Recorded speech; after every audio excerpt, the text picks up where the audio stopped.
Hello everyone, it is October 2024 and the September stats are in for the greater Edmonton area. So all of the numbers are actually down from month over month. We actually typically focus on the year over year stats because they tell a bigger picture. And the month over month stats being down slightly, typical seasonal trend. Obviously everybody's kind of settling back into work in September. Typically the first 2 weeks is quite slow. And so for year over year, the stats still look excellent.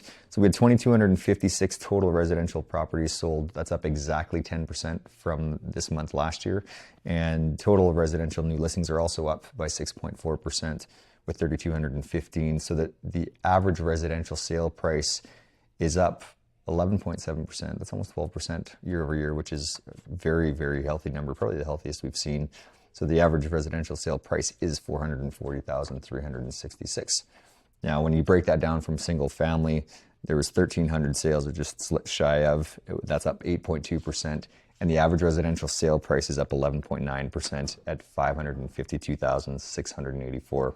Again, very healthy numbers. Obviously, single family is always going to kind of lead the way.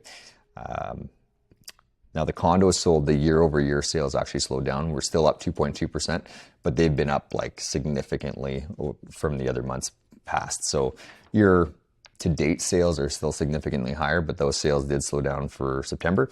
And the average residential sale price is still up 9.6%, which is really good, and it's just shy of $200,000. Duplex and row houses up 25.9% from year over year.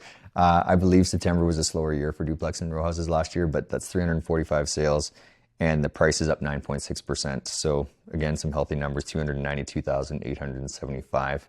Now the total months of inventory, you hear me talking about it all the time, the total months of inventory really kind of determines where the direction of prices are going.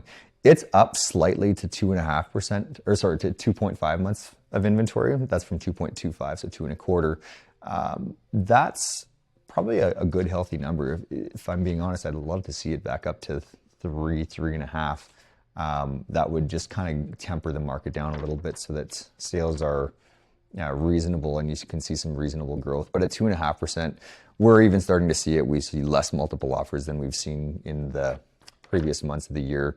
They're still happening, but not as often. And so it is getting to be a little bit more relaxed out there for buyers in the average price point.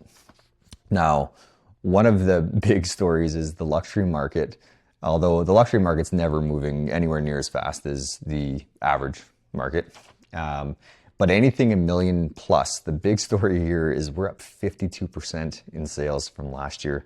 And so that's 439 sales in comparison to 329 the year past. And the year past was quite a healthy year as well. So that market's really starting to move. And what's happening is all the Ontario, BC buyers and the general public, they're bringing the sales up on average priced homes. It's also pulling the sales up in condos, and it's pushing the sales up in the high end as well. And so pretty well good news all around. I suspect we'll have a very strong fall and probably quite a strong winter as well.